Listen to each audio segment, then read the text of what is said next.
Muy buenas noches, bienvenidos a La Letra Chica y en el programa de hoy tenemos previsto hablar de impunidad justo en el día en que el Tribunal de Apelaciones de segundo turno rechazó la prisión preventiva del coronel retirado Eduardo Ferro.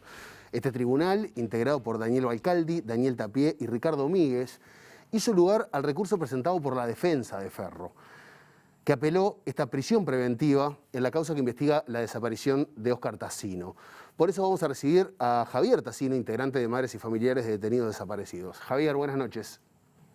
Buenas noches, ¿cómo están ustedes? Gracias por invitarnos. Un placer que estés con nosotros esta noche. Y la primera pregunta, bueno, ¿qué sensación te deja esta decisión de la justicia? Y buena no es. Es una sensación muy complicada el que este Tribunal de Apelaciones haya dejado libre a un genocida.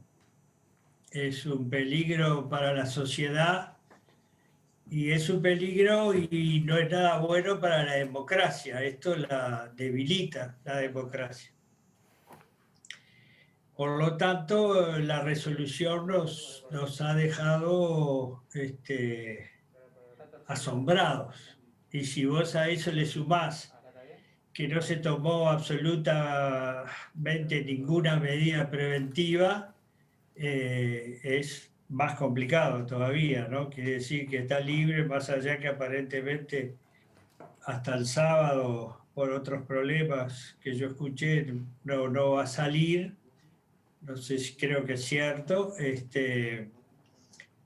Bueno, es complicado, ¿no? Para la sociedad que un personaje de estos, con todos los antecedentes que tiene, que se conocen, fue un personaje que hace 50 años está haciendo cosas para el país que son destructivas, las hizo en todo ese periodo de la dictadura, las habrá hecho antes también, porque cuando era más chico también ha hecho sus fechorías y las has hecho en grande, porque es un torturador, es un genocida de lesa humanidad, ha torturado, ha hecho cualquier cosa, le ha sacado la capucha a compañeros y les ha pegado, porque aparte es karateca, aunque es muy cobarde, porque a todas las personas que le ha pegado, le ha pegado estando presos, atados o colgados.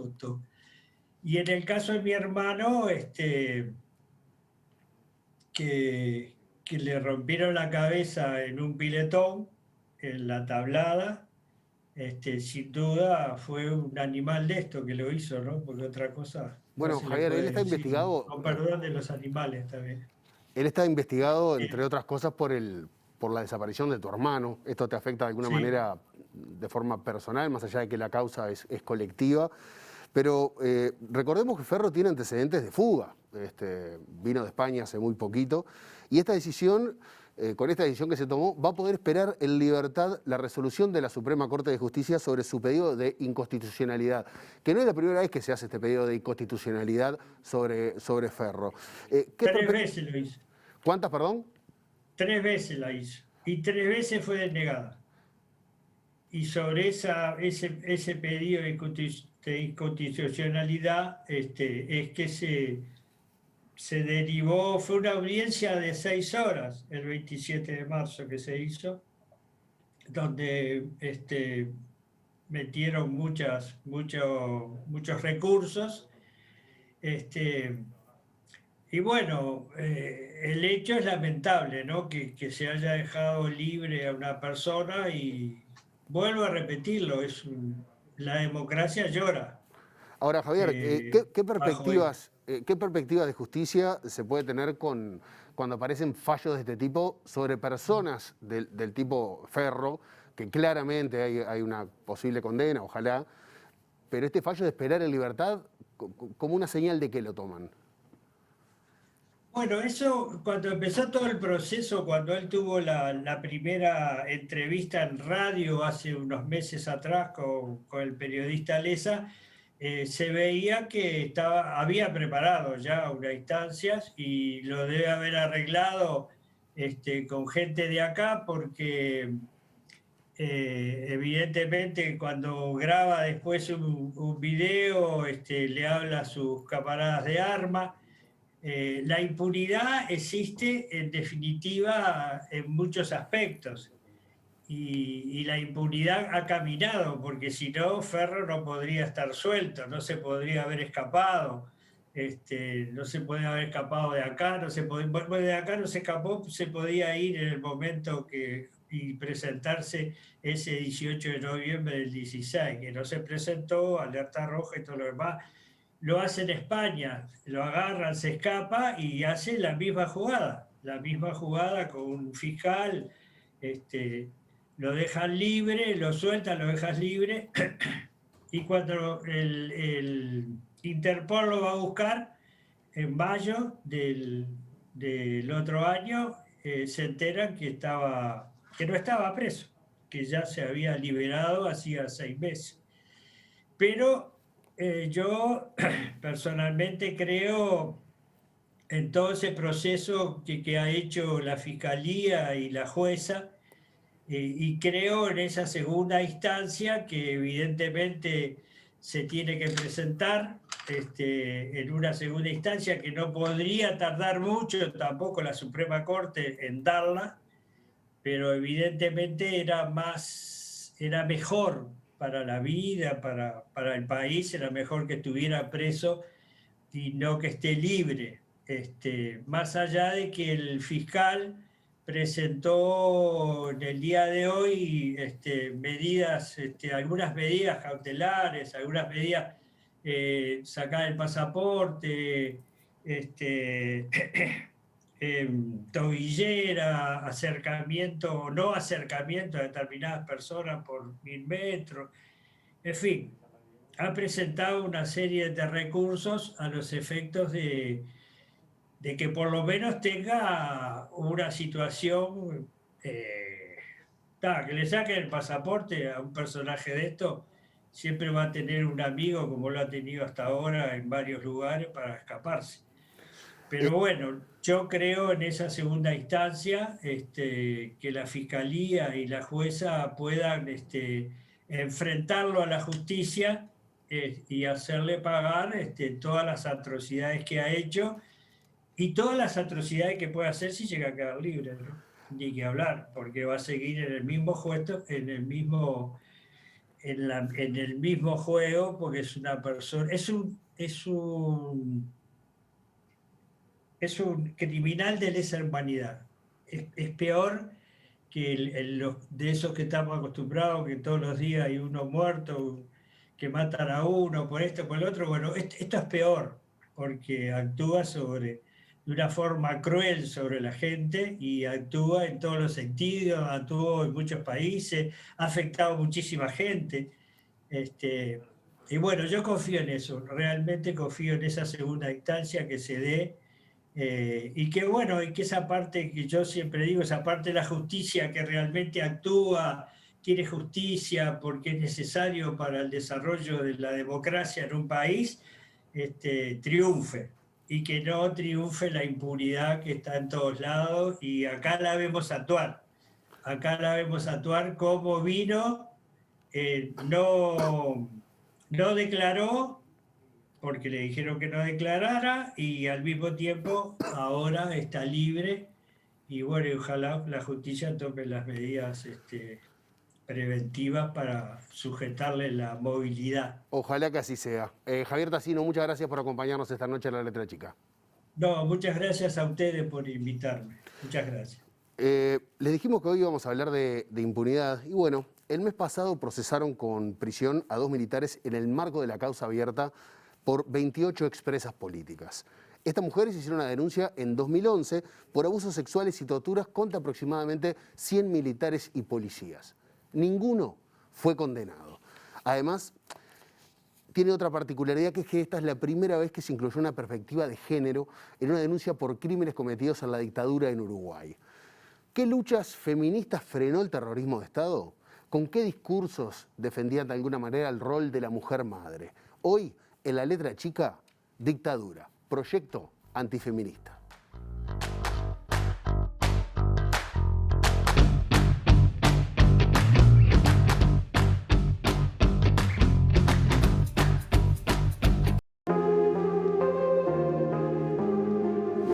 Así como en otros lados, en Uruguay también la violencia sexual constituyó un arma de guerra del Estado para humillar, castigar y violentar a las mujeres presas políticas. La sociedad no estaba preparada para tener mujeres luchadoras.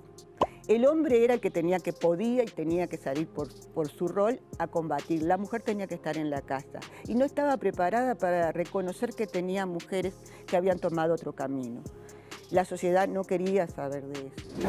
El 16 de enero de 1973, las Fuerzas Armadas concentraron en una cárcel de alta seguridad a las presas políticas que estaban dispersas en cuarteles militares. Ir a la visita, por ejemplo, de niños, donde se supone que las mamás iban a ver a sus hijos, y para llegar a sus hijos primero tenían que pasar por el hecho de ser desnudadas, ¿no? De hacerlas saltar para ver si no se te caía de la vagina algún papelito que le llevaras a un niño con algún mensaje subversivo, entre comillas. Ese era el precio para ir a ver a un hijo. En su mentalidad, el hecho de que las mujeres como que merecíamos un castigo peor porque además de ser revolucionarias, nos habíamos atrevido a meternos en un terreno que para ellos es de hombres. En 2011, 28 presas políticas presentaron una denuncia penal ante la justicia uruguaya por violencia sexual y violación contra más de 100 agresores, la mayoría militares. En esos momentos era como que querías dejar de que no quisieras ser mujer. O sea. Si un soldado hacía una cosa, era porque mandaba el oficial. Y si el oficial hacía algo, era porque él mandaba el más de arriba. Entonces, todos son responsables de lo que pasó en este país. Nunca habíamos podido hablar del tema, ni con nuestros maridos, ni con nuestros hijos, ni con nuestros amigos, ni con nuestras madres. Nos llevó más de 30 años poder decir lo que nos habían hecho. Sabemos que la impunidad de las graves violaciones a los derechos humanos, como lo es la tortura sexual, favorece la perpetuación de la violencia de género y la aceptación social del fenómeno. Cuando algo se mueve, por ahí como que renovamos la esperanza, ¿viste? Pero no tanto por esta movida, ¿viste? Pero sí, dicen siempre que la esperanza es el último que se pierde, ¿no? Yo que me encuentro tan lejos, esperando una noticia, me vine a decir en la carta que en mi patria no hay justicia. Los hambrientos piden pan, plomo le da la milicia, sí.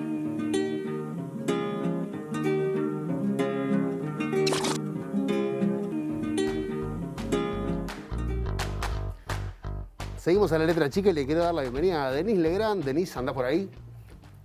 ¿Qué tal, Diego? ¿Cómo estás? Buenas noches. Buenas noches. Todavía vía remota. Esperemos que dentro de la semana que viene ya nos estés acompañando acá en piso. Esperemos que sí. Un tema más que delicado, el tema de hoy, que tiene muchísimas puntas, Denise. Seguramente muchas de ellas muy poco conocidas por parte de la ciudadanía, sobre todo lo que fue la represión específica hacia mujeres en la dictadura. Pero estas mujeres fueron brutalmente afectadas e invisibilizadas por la dictadura. En la causa esta que repasábamos, y según las denunciantes, de manera planificada, coordinada y a través de agentes del Estado se ejerció violencia bajo diferentes formas. Desnudez forzada, lo veíamos recién en el tape, humillaciones con connotaciones sexuales, violación, amenaza de abuso sexual, explotación sexual, acoso sexual y embarazos y abortos no deseados. Estamos hablando de un tema extremadamente serio y si me permitís, Denise, voy a presentar a dos de las mujeres que nos van a acompañar en esta primera parte del programa. Una está al lado mío, es Ivonne Klinger, una de las denunciantes. Bienvenida, Ivonne. Hola. Un placer que estés con nosotros esta noche. Para mí también. Y del otro lado voy a recibir a la abogada integrante de la Cátedra UNESCO de Derechos Humanos y coordinadora del área de Derechos Humanos de la Unidad de Extensión de Duelar, Flor de María Mesa. Flor, bienvenida. Muchas gracias. Flor, si les parece, arrancamos con Mesa y para repasar cómo fue el proceso judicial en estos 10 años y cómo llegó a la Comisión Interamericana de Derechos Humanos. Esta es una denuncia por violencia sexual con perspectiva de género y colectiva. ¿Por qué tiene estas características esta denuncia? Sí, la denuncia penal a la que hace referencia fue presentada en octubre del año 2011 por 28 mujeres expresas políticas durante el terrorismo de Estado en Uruguay. Como bien decían ustedes, fue por tortura y es por tortura y violencia sexual durante el encierro. El grupo de denuncia está integrado por mujeres pertenecientes a diferentes organizaciones políticas, detenidas entre los años 72 y 83 en diferentes lugares del país. Seguramente Ivonne va a hacer más referencia a ello. El terrorismo de Estado en Uruguay se dio en el marco de relaciones de género, donde la tortura y la violencia sexual, especialmente contra las mujeres, era una constante. Esta violencia sexual fue una característica de las dictaduras del Cono Sur y en general en todos los países de la región, especialmente en Argentina y Uruguay. La violencia sexual y la tortura fue una forma de castigo que se infligió a las mujeres detenidas por haberse atrevido a desafiar los mandatos de género, es decir, ser buena hija, buena madre esposa, y cumplir los roles sociales vigentes, los mismos que hoy todavía lamentablemente siguen estando presentes en nuestra sociedad. Hay una violencia diferencial sobre los cuerpos de las mujeres presas. No se puede hablar de la cárcel sin hablar de su antesala, la tortura, dice Ivonne Trías. Esta particular forma de violencia fue invisibilizada en Uruguay, tanto por el discurso oficial como por las propias víctimas, por diversos motivos. Como sabemos, entre ellas la vergüenza, la culpa, la estigmatización que sufren luego de haber hecho la denuncia. Y también por bloqueos institucionales, como las leyes de amnistía, los decretos y acciones del Estado que han impedido y bloqueado los ámbitos y espacios donde hablar, denunciar y ser escuchados. Y es colectiva, perdón. No, sí. Adelante, perdón. Y es colectiva porque las mujeres que denuncian, así se autodenominan ellas, estuvieron trabajando casi 2 años con los profesionales para escucharse, relatar lo que vivieron y también el deseo de denunciar penalmente. Inicialmente fueron muchas, casi 70 o por ahí. 28 manifestaron su voluntad de firmar el escrito, 3 de ellas ya no están porque fallecieron esperando justicia. Este sentirse legitimada también se ve respaldado por la coyuntura internacional y regional. A nivel internacional tenemos que en el año 2002 entra en vigencia el Estatuto de Roma, donde ustedes saben, en su artículo 7 se reconocen los actos que constituyen crímenes de lesa humanidad, donde está estos temas que estamos hablando. Y de otro lado, en Argentina, pioneramente en 2007, se empiezan a dar los primeros procesamientos por violencia sexual durante el terrorismo de Estado. Entonces, estas cosas también son las que las van a alentar a pensar que lo que les ocurrió a ellas no era parte del costo de estar presas, sino que estas vulneraciones graves a las que se vieron sometidas realmente constituyen delitos y que ellas también podían reclamar justicia. Denise.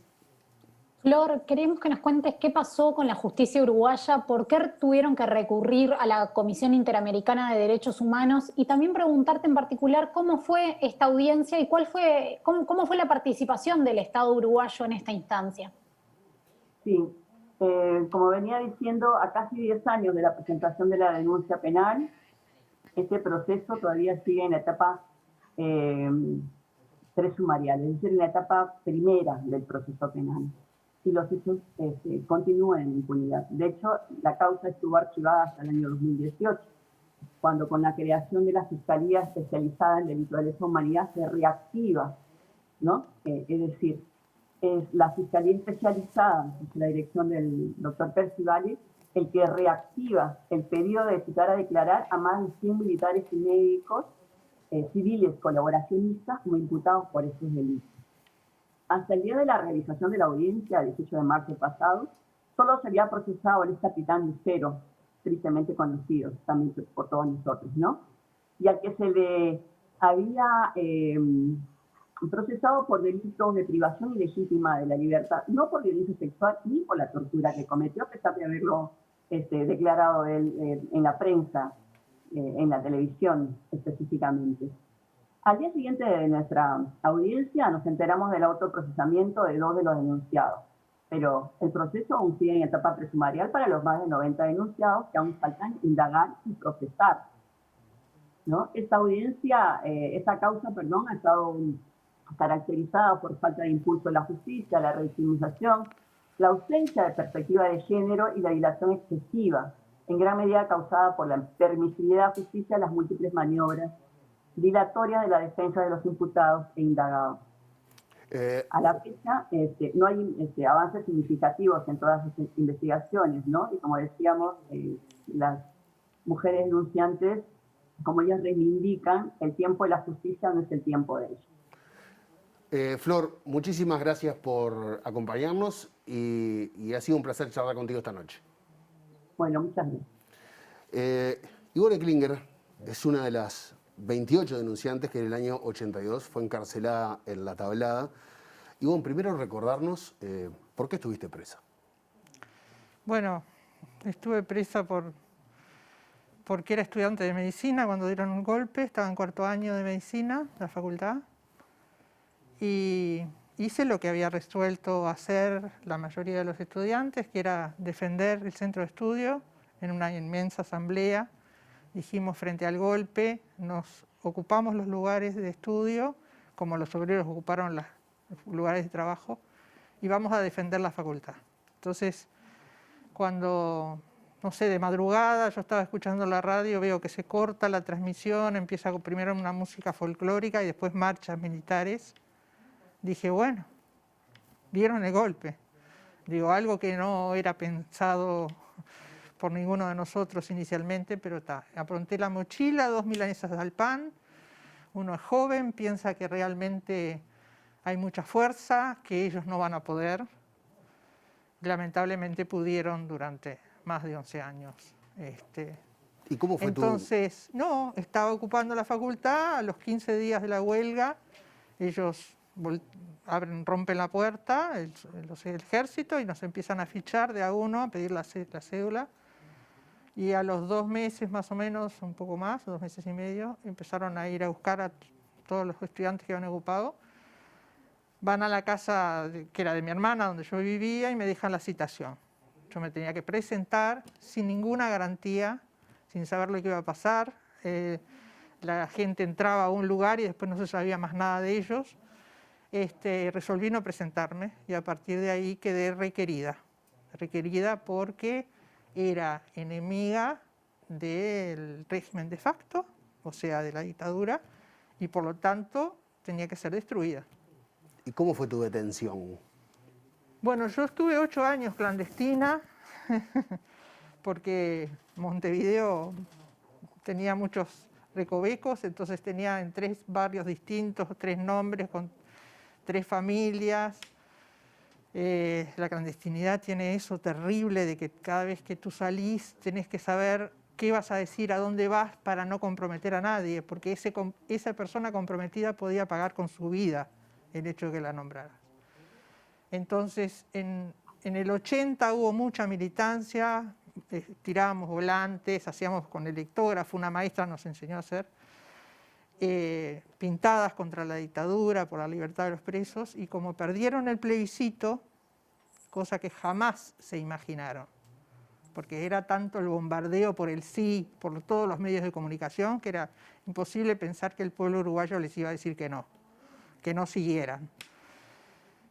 Se acrecentó la represión, pedían documentos, hacían pinzas, cerraban calles, y en una de esas yo iba caminando por el buceo, Propios y Santiago Rivas, y veo que para un auto y otro auto atrás, y me piden documentos y se dieron cuenta que era una persona que a ellos les interesaba. ¿Cuándo fue esto? 31 de enero de 1982, 2 años después de la... ¿Y llegaste a La Tablada cuándo?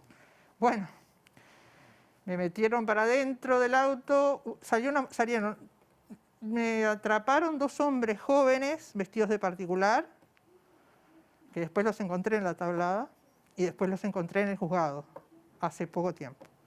Y una mujer sale, es la que me agarra a mí y me pone la capucha y me mete para abajo y me pone la bota contra el piso para que no gritara. Ellos no querían que nos identificáramos. Igual era un domingo de mañana, un sol que rajaba la tierra, no había nadie ahí. ¿Sí? Pero bueno, cantidad de vueltas yo no sabía dónde estaba. Cuando aterrizo en un lugar siento como un portón de rejas, que eso fue... cuando uno está encapuchado, se aumentan todos los sentidos de tal forma que el oído es algo maravilloso. Identificás pasos, identificás ruidos. Y bueno, si querés te digo la bienvenida a la tablada. A ver. La bienvenida a la tablada fue desnudarme totalmente. Bueno, primero la oferta, ¿no? Ya sabemos todo de tu actividad, estabas militando en contra nuestro, militabas no solo socialmente, sino políticamente. Entonces, bueno, papel, lápiz, escribí todo lo que hiciste, todo lo que haces y nombres. Dónde vivís, quién te cobijó, quién te ocultó. Como ese papel quedó en blanco, al cabo de un poco tiempo me desnudan, me llevan a un baño, yo no veía nada, ¿no? Pero siento que se abre una ducha helada, que empieza a correrme y empiezo a sentir pasos que van dando toda la vuelta alrededor de ese baño gigante. Y cada vez eran más pasos y cada vez más personas hablando, hombres, que decían lo que te iban a hacer, en qué estabas buena, en qué no, me gusta esto, no me gusta lo otro, qué tal si le hacemos esto, qué tal. Esa fue mi bienvenida. ¿Denise? Ivonne, ¿y qué pasó en los años que vinieron? A ver, se te entrecortó un poquito la pregunta, Denise. Dale de vuelta. Dale. Ivonne, queríamos preguntarte qué fue lo que pasó en la cárcel en los tiempos que tuviste que vivir ahí. En la tablada estuve desaparecida, yo caí en enero, hasta abril estuve desaparecida, siendo torturada casi, o sea, dependía porque éramos muchos, estábamos todos aislados en celdas separadas. Ahora la tablada es un lugar, un sitio de memoria y por lo tanto pudimos ir, pudimos recorrer, reconocer el lugar, ver la escalera en la que nos subían para torturarnos arriba. Pero digo, estuve hasta ese momento. Después te sacaban de ahí y me llevan al cuarto de caballería, que era un cuartel, donde ahí voy a aparecer, o sea, me dan ropa por primera vez, yo pasé más de 3 meses y medio con la misma ropa. Hay una cosa que quiero decir, las mujeres tenemos el cuerpo tiene memoria y tenemos una cosa de protección de lo que más queríamos, que era la posibilidad de no quedar embarazada, perdón. Yo tuve lo que se llama amenorrea de guerra, yo no menstrué durante todo ese periodo. Es como que el cuerpo se defiende y cierra las puertas. Cuando me llevan al cuarto de caballería era para darme ropa y hacerme aparecer. Entonces yo aparezco como detenida en abril del 82. Esos meses anteriores mi familia me buscó, la Embajada de Francia me buscó porque yo tengo ciudadanía francesa por mis abuelos y yo no estaba detenida. O sea, por eso están los desaparecidos, porque Miguel Mato, que cayó 2 días antes que yo y estaba conmigo en la tablada, no apareció más. Igual que Ortiz, igual que Paita, igual que tantos otros. Si pasaban un poquito la picana de más, o el submarino, o cualquiera de las otras cosas. Los famosos excesos. Eran excesos. Esas personas, perdón que... nosotros pudimos averiguar, porque nos informamos, hicieron cursos de especialización en tortura en Panamá en el año 71 y 72. Todos los de la OCOA que estaban ahí, dirigiendo el Organismo Coordinador de Operaciones Antisubversivas, OCOA, hicieron cursos, eran los mejores alumnos seguramente porque la especialización era esa. Y bueno, entonces después me dan ropa igual era un espanto cuando me llevaron al juez militar. No se arreglaba con ropa. Pero el juez militar, cuando yo le digo, yo fui detenida en enero y no en abril, me dice exactamente esto. O firma esto o vuelve para atrás. Vuelve para atrás es, no, olvídate. Que ese era el tema siempre. No solo te vamos a matar, porque uno llegaba a un momento que quería realmente morirse. Realmente querías morirte. Pero el tema es que te desaparecían. Yo decía, pero no me van a encontrar ni los huesos. Y es lo que está pasando. Entonces, en junio llego al penal de Punta de Rieles, que fue como llegar, no sé, a un oasis, a un lugar de vida maravilloso. Ahora, Ivone, ¿por qué eligieron, después de tantos años, juntarse, hacerlo de forma colectiva esto? Yo tengo creo que sé por qué, pero es remover, es revivir. Lo veíamos en el tape, algunos de ustedes hablábamos de vergüenza, culpa. Hablar de este tema, sobre todo ya la tortura, pero todas las connotaciones sexuales y los abusos que hubo, tienen una carga muy particular, sobre todo para mujeres. Sabemos también que esto se practicaba con hombres también, la violencia sexual, pero en mucha menor escala. ¿Por qué decidieron juntarse? ¿Por qué decidieron llevar esto a la justicia? Hablábamos con Chela Fontora, Ricardo hizo una nota hace poco, y ella decía que ella había decidido hacerlo a través de la denuncia social. Pero ustedes decidieron ir a la justicia, enfrentar a esta gente y pasar por cosas que son no solamente removedoras, sino muy antipáticas, como que un abogado defensor de un torturador te cuestione, te interrogue, te haga pasar por eso haciéndote muchas preguntas. ¿Por qué esa decisión tan fuerte? Mira, en la cárcel hay dos posibilidades. O la cárcel te traga, o vos lográs imponerte a un lugar extremadamente duro y difícil. Yo estuve ahí muy en el borde durante un tiempo hasta que me cambiaron de lugar en la celda de la Tablada y una noche empiezo a sentir. Yo decía, me están jorobando, un compañero que está preso al lado se está dando de cabeza contra la pared, pero después se repetía el mismo ritmo y entro a pensar un golpe A, 2 golpes B y armo la palabra buscar en el baño. Bueno, todas las peripecias que tuve que hacer para buscar algo en el baño llevó a que en un momento que los soldados miraban para otro lado, pues estaba siempre con la puerta abierta, logro levantar una lasquita de madera y adentro había un papelito. En el papelito, que lo desenrosco rápidamente, los nombres de compañeros que estaban ahí presos. Alguien había podido ir armando un rompecabezas a pesar del tema de que estábamos todos, se supone, incomunicados totalmente. Me tragué el papelito y a partir de ahí dije, mi compromiso, si salgo viva de acá, es que voy a hablar de esto. Entonces, pasó tiempo, yo terminé mi carrera en medicina, pude tener 2 hijos, que era lo que me aseguraron que nunca iba a poder hacer, y nos encontrábamos de vez en cuando con las compañeras, hasta que un día empezaron a arreglar Punta de Rieles, a reformarla, y pudimos ir. Cuando entramos a Punta de Rieles, volvió todo, y vimos además 2 hijas de una compañera, que tenían la edad que teníamos nosotros, y nosotros pensábamos, éramos grandes cuando nos pasó eso, no éramos grandes, y había que denunciarlo. Yo tenía, cuando empezó toda esta historia, 22 años. Había que denunciarlo. Entonces, pasamos mucho tiempo, pero logramos en el 2011, ¿por qué? Porque hasta el 2011 hubo ley de caducidad de la pretensión punitiva del Estado y tú presentabas una denuncia y te ponía el Ejecutivo amparado en la ley de caducidad y al cajón. O sea, no servía para nada. En el 2011 dijimos, se puede. Nos empezamos a juntar.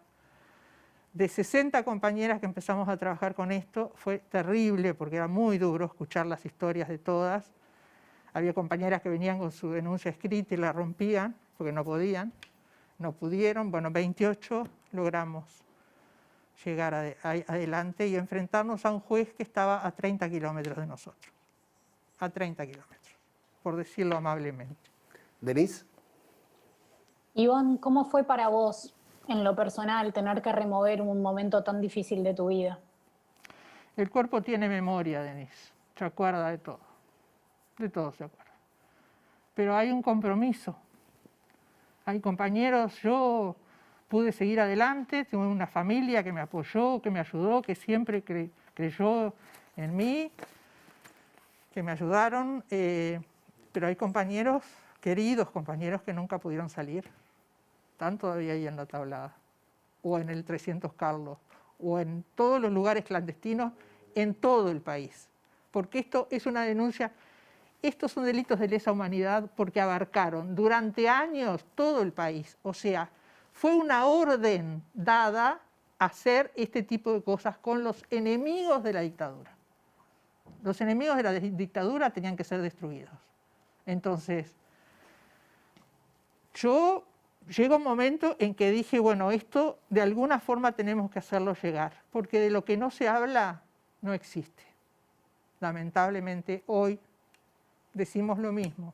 Una compañera que cuando yo llegué acá me dijo, qué difícil que me fue encontrar materiales sobre vuestra denuncia. Es muy difícil, es muy difícil.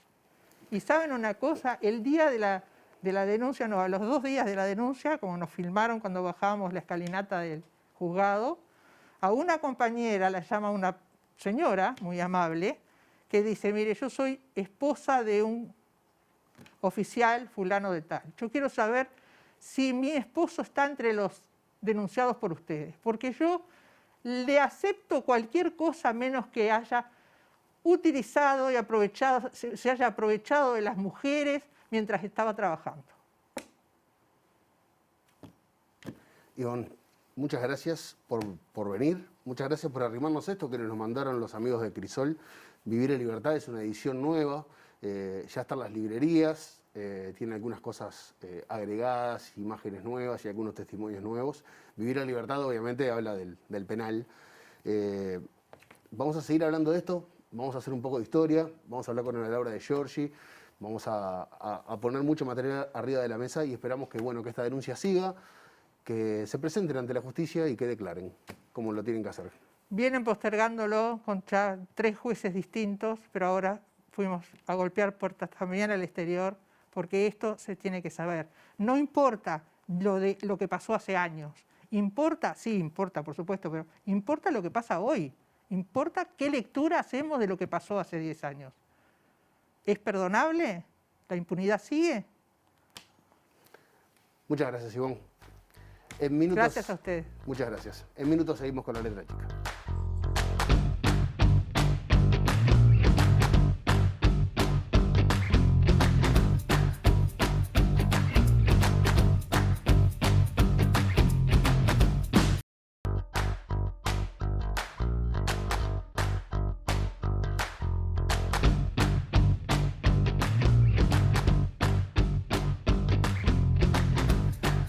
Entramos en el segundo bloque de La Letra Chica y vamos a recibir a Ana Laura de Giorgi, investigadora feminista y autora del libro Historia de un amor no correspondido, feminismo e izquierda en los 80. Es un libro que reconstruye la historia de las mujeres feministas de la época, en la que el feminismo no tenía el lugar que tiene hoy. Ahí cuentan las experiencias de la cárcel, el exilio y el incilio, y también de la vinculación con la izquierda organizada.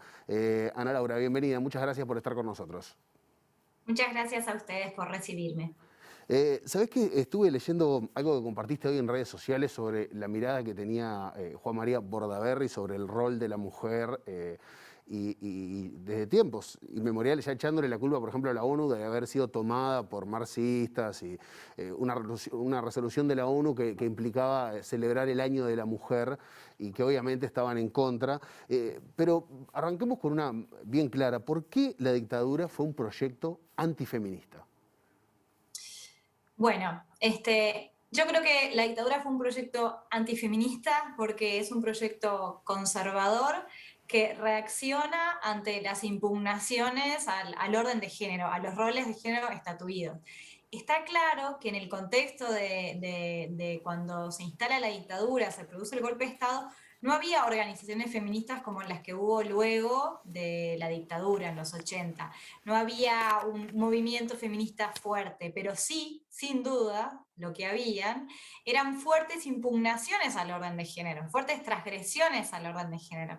Pensemos en esas chicas del 68, emancipadas, que transgreden, que dejan de cumplir el mandato virginal, que ya no se quieren casar por la iglesia o no se quieren casar, que no vuelven a la casa a dormir, que se practican algún aborto, que contestan la maternidad, que creen que la maternidad se puede ejercer de otras formas, de una forma socializada, que a los hijos se los puede cuidar entre los compañeros, que dejan a sus hijos con otros familiares para hacer la revolución.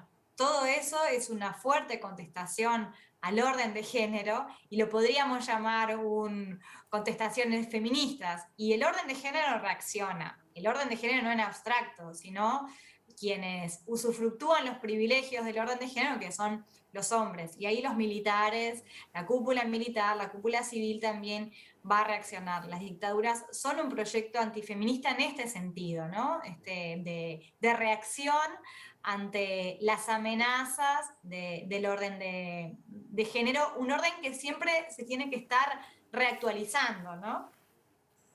Denise.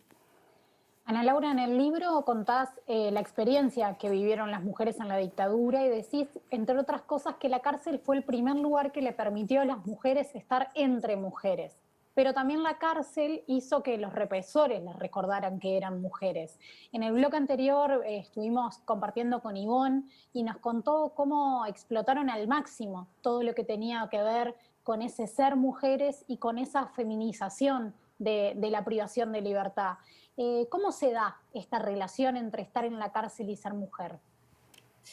Bueno, en encontrarse en que son desobedientes al orden de género, los militares les recordaron todos los días que eran malas madres, que eran malas mujeres, que eran mujeres liberales, promiscuas, locas.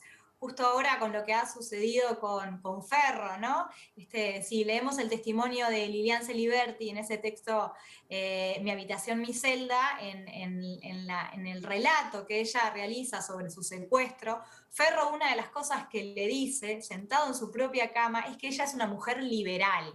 Esto se lo dijeron todo el tiempo a las mujeres, que eran malas mujeres. Bueno, ahí hay un proceso que paradojalmente va a ser justamente de reflexión sobre su condición de mujeres, porque no olvidemos que las militantes políticas de los distintos colectivos de izquierda venían de proyectos políticos donde se habían igualado a los varones, donde se pretendían igualar, ¿no? Vuelvo a esta idea de las chicas del 68 que salen al espacio público, que se hacen militantes políticas y que quieren ser como el Che Guevara, ¿no? El modelo de militancia es un modelo masculino. Y se encuentran ante su condición de mujer en la cárcel y en un lugar de una experiencia de extrema vulnerabilidad. Si el lugar de las mujeres siempre es un lugar subordinado, la cárcel es una experiencia extrema en ese sentido, es donde se concreta esto que hoy se llama el horizonte de la violación. Bueno, en la cárcel, en el terrorismo de Estado, la peripecia carcelaria es un lugar donde lamentablemente se concreta ese horizonte de violación. Entonces hay una reflexión muy importante respecto al ser mujer y ocupar un lugar subordinado, y al darse cuenta terriblemente que como dicen las expresas políticas, que su castigo era doble, no solo por ser militantes políticas, sino también por ser mujeres que habían desobedecido al orden de género. Ahora, muchas mujeres lograron vivir esta experiencia en el exilio, algunas de ellas pudieron redefinir sus vidas y seguir. ¿Qué pasó con las que se quedaron acá? ¿Qué importancia tiene que esas mujeres hoy puedan reconstruir de alguna manera ese relato? Bueno, las que se quedaron acá también lucharon, porque es entre mujeres, por el que me preguntaba Denise, se construye a la interna de la cárcel y también en las afueras de la cárcel. y esto sucede hoy en día también con la situación de las cárceles, Denise lo sabe perfectamente, ¿no? ¿Quiénes son las mujeres que preparan los alimentos, que preparan la ropa, ¿no? Los paquetes de comida, los alimentos, las cartas, la correspondencia? Ese sostén emocional lo hacen las mujeres, para las que están adentro de la cárcel y las mujeres que están afuera, las que crían a los hijos de las que están presas. Y no solo las familiares directos de las expresas políticas, sino las que están en ese proceso del incilio, ¿no? El encierro adentro del país, generando resistencia a la dictadura. Son aquellas mujeres que se encuentran en la puerta de la escuela y se pasan algunos cassettes, son las que pasan algunas listas de información clandestina en alguna parroquia del barrio. Entonces, la resistencia y también un quehacer político desde las mujeres no solo se realiza en la cárcel y en el exilio, sino también en el incilio, en esta resistencia oculta o disimulada en los quehaceres básicos de las mujeres, como llevar los niños a la escuela, ir a las reuniones, ir a la reunión en la iglesia, en las ollas populares. Y ahí hay una experiencia que les permite también muy claramente repensar cuál es su rol en lo político y en la política tradicional, ¿no? Cómo hay un gran conjunto de mujeres que van conformando esa red de resistencia sin estar en la cárcel, sin estar en el exilio, y que eso también les implica un proceso de reflexión, porque cuando va volviendo toda la normalidad, bueno, de nuevo son devueltas al hogar. Hay una frase que ellas dicen y que yo reitero porque me parece muy buena, es que dicen algo así como: los compañeros nos sacaron de la cocina para hacer la revolución y ahora nos devuelven a la cocina. Bueno, este lugar de la domesticidad, de las mujeres que van y vienen, y ellas se van dando cuenta, tanto en el exilio como en el incilio, como en la cárcel, que ese destino doméstico es como el lugar más natural al que son asociadas y en el que no quieren estar. Denise. Ana Laura, vemos como hoy distintos integrantes de partidos políticos, muchas de ellas mujeres, generan algunos discursos asociados a la violencia, discursos antifeministas y discursos que tienen mucho que ver con esto que hablabas del retorno a lo doméstico. ¿Qué consecuencias tiene que este discurso gane terreno y qué consecuencias tiene en particular que gane terreno desde el sistema político? Bueno, es un problema, claramente, y habla justamente de esto que decía al principio. El orden de género no es una cosa abstracta, fija, que se talla en un momento cero de la historia y después queda fijado para siempre, ¿no? Al orden de género hay que actuarlo. Es como Judith Butler también dice esto respecto a los roles y a la performance de actuar ciertos roles de género. Bueno, el orden de género hay que defenderlo de forma constante. Y está claro que la reacción conservadora, ¿no? Esta idea, esta frase de se terminó el recreo, ¿no? Que hace unos años tuvo tanta prensa, quería decir eso, ¿no? Una reacción ante un nuevo momento feminista de nuevas y mayores transgresiones al orden de género. Lo importante es que esto no solo pasa en la esfera política, sino que también pasa a nivel de la sociedad. Entonces, bueno, cómo la sociedad va compasando tanto las impugnaciones al orden de género como las reacciones al orden de género. Esto no queda solo en una élite política, no queda ni hoy ni quedó en el momento de la dictadura. Si nosotros pensamos en la experiencia del terrorismo de Estado, bueno, tenemos estas intervenciones como la del Bordaberry, la de la cúpula militar, la de la cúpula de los civiles, ¿no? Que son los más reaccionarios a las impugnaciones del orden de género, pero la sociedad acompaña también. Digo, los proyectos conservadores van calando. Cuando las expresas políticas salen de la cárcel, un mensaje recurrente que reciben es: bueno, ahora ya está, casate y tené nenes, ahora formá una familia, ahora ya está, se terminó esta locura en la que andabas. Entonces hay que tener como mucho cuidado cuando para pensar y ser cautos y estar alerta, que esto no solo pasa a nivel de la élite política, sino que la sociedad acompaña también. Y bueno, y las revoluciones siempre son difíciles, entonces es claro entender que el orden de género se va a querer defender y va a reaccionar, y esto es reacción conservadora también, ¿no? Sean los carteles en la vía pública, sean las damas en defensa de los roles tradicionales, hay como un repertorio muy amplio por el cual el orden de género trata de defenderse ante las impugnaciones que recibe. Ana Laura De Giorgi, muchas gracias por acompañarnos esta noche en La Letra Chica. Muchas gracias a ustedes. En el último bloque de La Letra Chica nos vamos a meter con un poco de historia. Vamos a estar hablando con Magdalena Broquetas, la historiadora, para hablar, bueno, cuál fue el rol específico de la mujer o cuál era el rol que pretendía la dictadura sobre la mujer uruguaya. Ya venimos.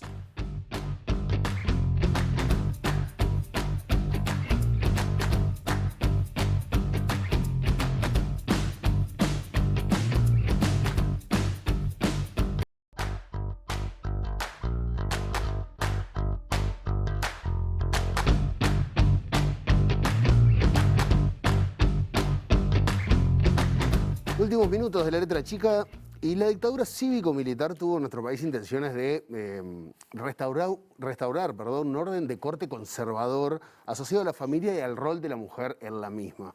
Para conversar sobre esto vamos a recibir a la historiadora Magdalena Broquetas. Magdalena, buenas noches. Hola, ¿cómo están?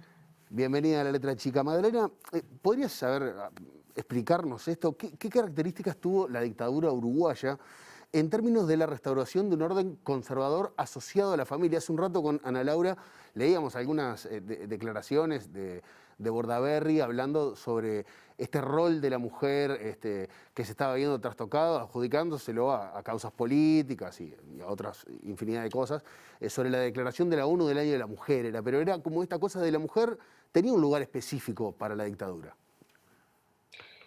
Claro, es correcto la manera en que ustedes formulan esta pregunta porque complejiza el tema y a la vez nos permite entenderlo en su cabal dimensión, porque en efecto la dictadura buscó atacar también la subversión en el plano moral y en el plano social, ¿no?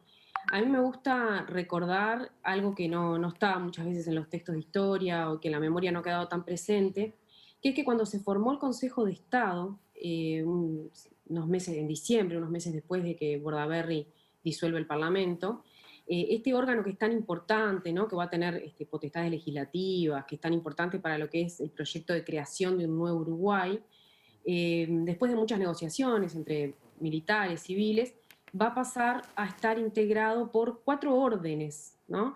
Y 25 titulares. Y esos 4 órdenes, 3 se corresponden con filiaciones político-partidarias, ¿no? Nacionalistas, colorados, cívicos. Y el 4.º orden son mujeres, ¿no? Y de hecho al Consejo de Estado entran 3 mujeres, ¿no? Por primera vez en un Consejo de Estado hay 3 mujeres, y esto no es una anécdota, esto tiene que ver con la importancia que para la dictadura, como proyecto autoritario, nacionalista, tenía las mujeres en tanto esposas, en tanto madre, en tanto hijas, en un mundo que estaba ofreciendo ejemplos tan palpables de emancipación femenina, ¿no? Entonces creo que es fundamental de que partamos de la base que toda mirada hacia la familia siempre tiene que ser política, ¿no? Pensemos que desde una perspectiva patriarcal, conservadora, como fue la de la dictadura, una familia bien ordenada es el fundamento y también el reflejo de un Estado que está bien estructurado. Entonces el éxito del proyecto dictatorial iba a depender en igual medida de que se pudiera desmovilizar a sectores que estaban politizados, ¿no? Sectores populares, capas medias, estudiantes, y de la misma manera que se pudiera restaurar una supuesta relación natural entre los géneros y entre las generaciones, ¿no? Me parece que acá hay que verlo de esa manera. Y esto tiene que ver con lo que estaba pasando antes, ¿no? Nosotros venimos a nivel global, bueno, en particular también en Uruguay, en un proceso en donde había crecido enormemente la militancia de las mujeres en organizaciones políticas, en organizaciones partidarias, pero sobre todo en el movimiento estudiantil, ¿no? Y también en organizaciones armadas, ¿no? Cambios muy grandes.